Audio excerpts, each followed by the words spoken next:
I have the CD, but I have the Japanese edition of it, which is great because it has lots of liner notes. But I don't have this vinyl. This is cool. Yeah, I'm a big fan of Todd Rundgren. Always a big influence. Like on this album, my favorite song is That Love, and especially on my solo albums, I always made references to the music of Todd Rundgren. My last album was a solo album, was Some Any New, which was a reference to what is it? Something Anything by Todd Rundgren. We have that too. Yeah, you have it too? Oh, this is cool. Yeah. Oh, right. Yeah. This is such a great album. I like it. And this, and you know, I love, you know, everybody loves vinyl here, obviously, but the greatest thing is this, right? This is so cool. This is so cool. Like he's in his, you've got a broom with a microphone, and you've got this amazing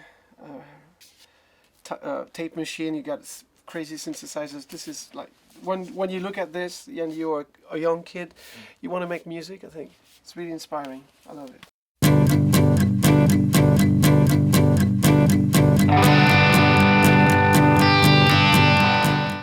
So the first record I bought was Funkytown, you know, Lips Incorporated, and it's funny because I have like 3 brothers, 2 older brothers, and my second brother is a big nerd, is a big fan of music, and he has like a very big collection of records. And on that same day, we were with our parents, and I got Funkytown, and he's older than me, and he got like a Disney, you know, like kids song, and you know, like kind of a cheesy, and he's always mad at me because the first record I bought was actually cool, and his was really bad. So, but yeah, I still like this song, Funkytown. It's a classic. It gets you like you can still play it now, and people dance. So that's always a good sign when you when you can make people dance. And in our music, we always try to do that. I think, especially when we started in France, I don't think people in France were really into our melodies. They didn't like the fact that we were singing in English, and so we were just playing our songs, and we noticed that every time we started to, you know, get a little groovy, and you know, we started to get a reaction from the audience. So we thought, whoa, this is what we have to do, because unless people are gonna throw tomatoes at us, so we started to get to work on that groove thing. But we kept the melodies, but we improved the grooves, and I think that's how we got our identity. So maybe it comes from that first 7-inch Funkytown.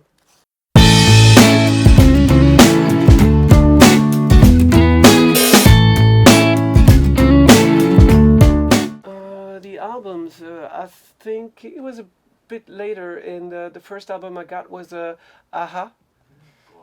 Yeah, I was totally. I was so crazy. I mean, I had like 20 posters of AHA.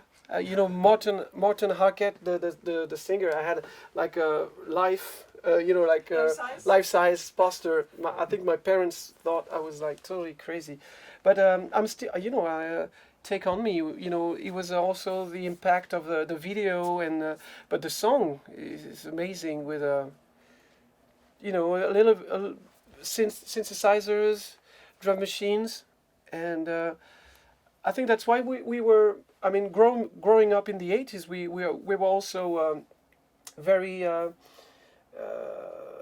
We had access to all these synthesizers or electronic music, and that's why it was never a problem for us to switch from guitars to synths or drums to drum machines, samples, because we grew up in that era, and when you listen to there, I think the production is as good as even better than New Order. Even though I love New Order, but I think it's the same kind of maybe less new wave, but the sound, the synthesizer sounds, everything is great.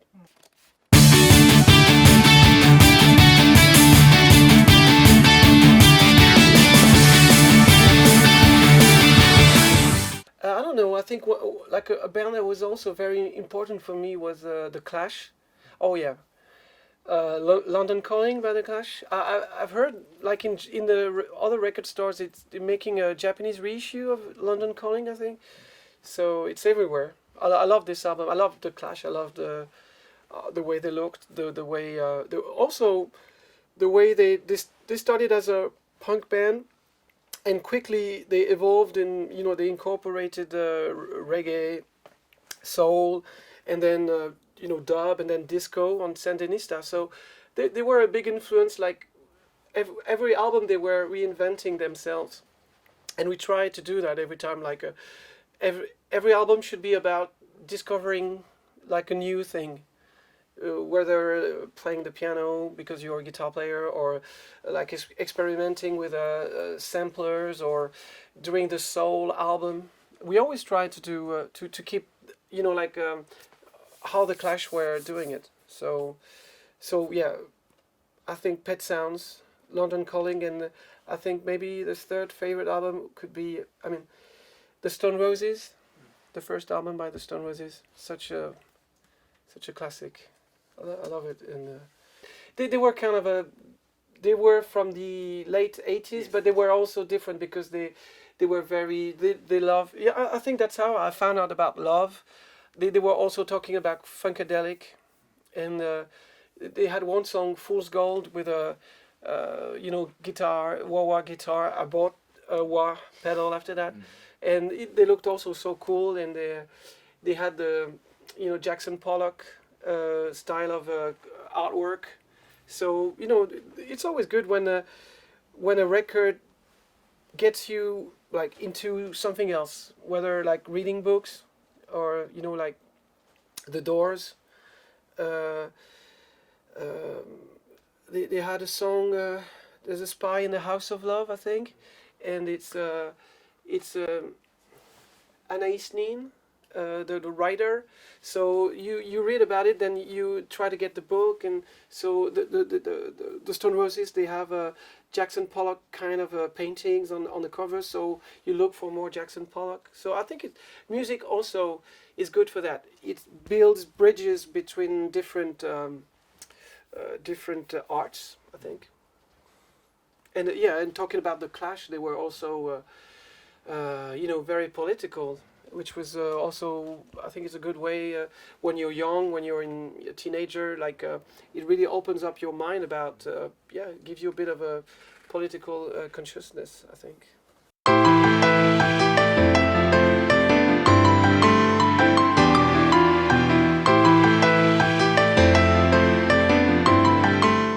I mean, back in the day when I wanted to impress a girl, and I would make a mixtape, just play my favorite song, and so when you away from me, you'll think about me, and so it's so it's you know, it still works. I think, like me and my partner, my girlfriend now, we really bonded on one song by Johnny Mitchell, the Blonde in the Bleachers, and I played it. We were not even in the same room. I sent her a link, and I said, "Wow, this song is, I loved it so much," and it moved me, and it moved her too. So I think it's a way of connecting with people, and you can tell like the fact that she was as moved as by this music as me meant a lot. It meant that there was something going on, and we had to be together. So that's why I got a divorce, but I kept the records for myself.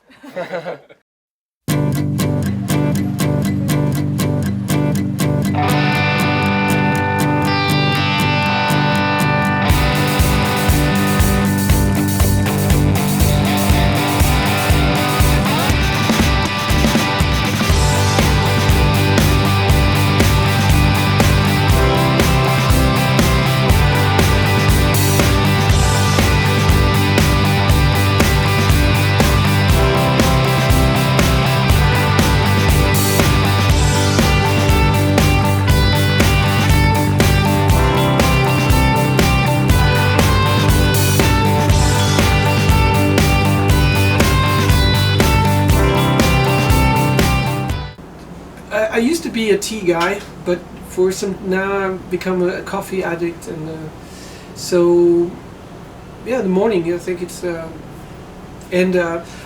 live in two different places. I live in Paris, where I have one kind of coffee machine, and I live the rest of the time in Montpellier, in the south of France, where I have a different kind of espresso machine. So it's actually pretty cool to go from one place to another, and you never get bored about coffee because you have different ways of making it. So that's cool.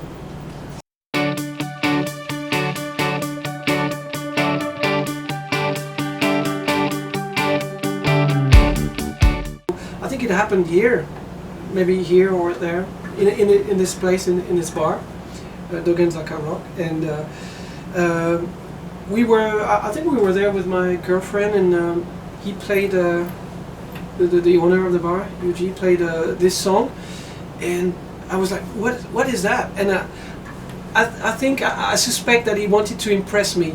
He wanted to put a Japanese song that I would like. So I listened to that track, and I was like, whoa. When I first heard those notes, I thought it sounds like Tahiti 80 in a way, but like 70s Tahiti 80. And then I heard the words in Japanese, and I thought, wow, this is cool. I don't mind if they're singing in Japanese, and then the chorus, like big chorus. So, I wanted to hear it again and again. So I bought it. I went to the day after I went to a record store. I bought the reissue of Downtown. So I kept listening to it. I was sending the links to friends on YouTube just to tell them, I've just discovered this song. This is great. And so in a way, it was kind of natural to do a cover. And maybe we came back after a show here, and we were talking with our record label and our friends in Japan, and I said, I'm going to do a cover of this track, and they say, are you serious? And I was serious. So we did it, and but originally I thought I was going to do it in English because I wasn't comfortable with singing in Japanese, so I had to rehearse a lot to get the pronunciation right, but hopefully it's okay.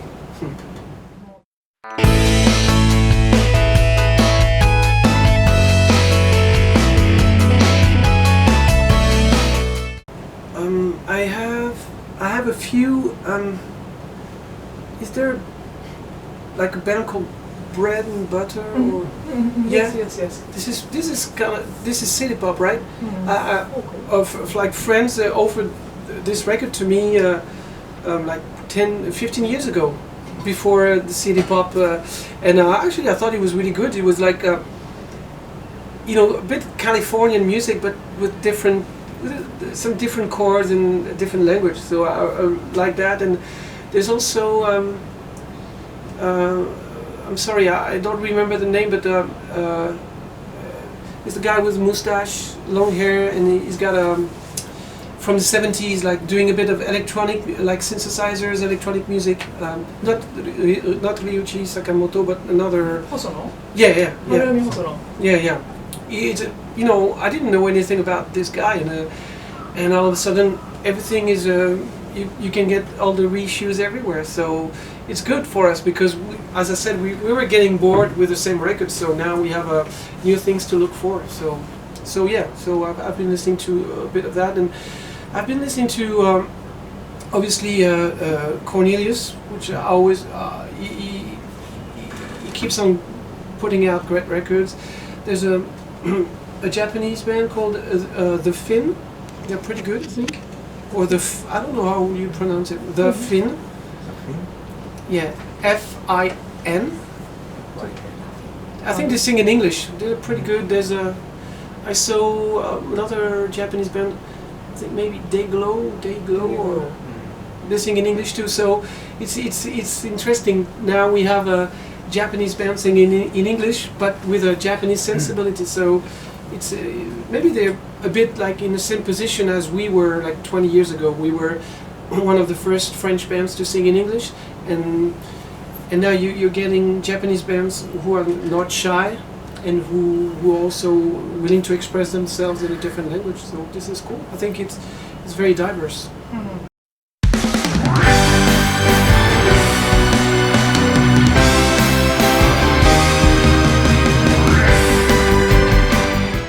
A long vacation? Yeah. It's really cool. It's interesting because it's like, is it like late 70s, early 80s?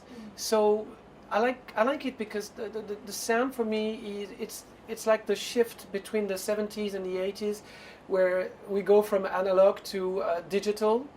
So I like the fact that in a way the sound were kind of very produced, very cold, but at the same time the melodies there's something very warm about just the songwriting, and it really encapsulates an era in music. And as I said, it's something that I wasn't familiar with. It's just like we listen to it out of context. Like, I'm a French guy, I don't understand the lyrics, but in a way it makes sense because I understand that the guy's been listening to a lot of the records I liked, but he's coming from a different culture, so that's what makes it interesting, I think.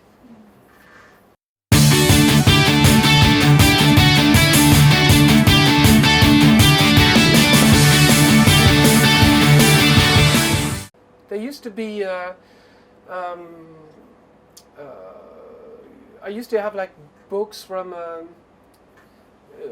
like Café Après-Midi or this, and they had, it was such a source of knowledge for many different styles of music, but they always made sure they had some Japanese artists in that. So it was my first way. It was the first time I was like seeing all these record sleeves.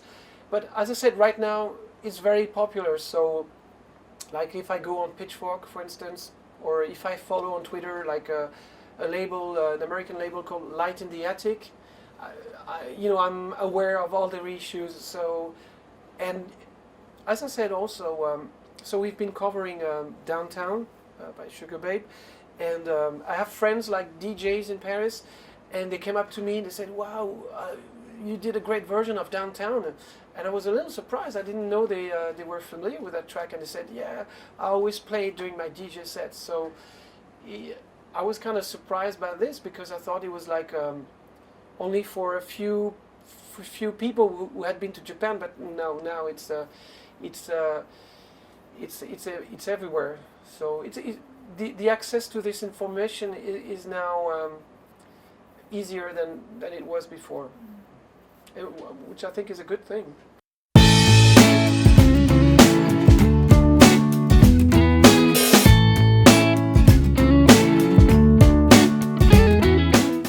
it's great because we get to discover new artists that were they were totally unknown a few years. I mean, they were known in Japan, but outside Japan, nobody knew them. So I think this is great because it expands a bit the musical universe for everybody, and I think it's just also a sign of the times. I think. I've been to record stores here in Japan, and there are lots of very unknown French stuff like soundtracks or library music, and I think it's just like these genres of music that were really like niche. Like they were only for connoisseurs or like a small amount of people. But I think now there's so much exposure to music that maybe people are a little bored with just regular American or English rock, and they want to dig a bit further. And I think this is a great thing because it's just going to open up minds, and people are not going to be shy singing in Japanese and now you're having French bands who say they like city pop. So this is really cool. I think I think it's the good aspect of being global, or living on one planet. This is great.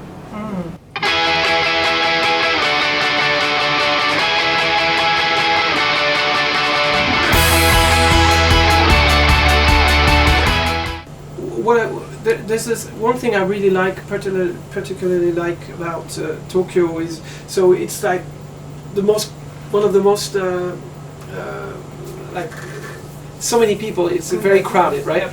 And buildings everywhere, and you just go up and there's like a bar on the 4th floor, like here, or you go to another place where there's anyway. So it's very modern, and at the same time, what I like to do is usually I go on my own. I go to the shrine, the Meiji Shrine, for instance, just to walk and being all of a sudden being surrounded by this forest or these trees, nature. I think it's a very this contrast is very typical Japanese. Like you're very extreme. I think you have when it's modern, it's very modern, and then when it's quiet, and it's really quiet. So I like this because it's very soothing, very especially from the stress of being on tour. Like,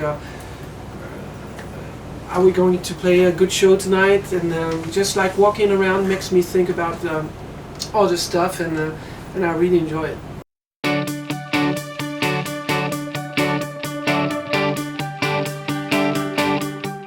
Yeah, coffee and donut is two of the greatest things in life, I think.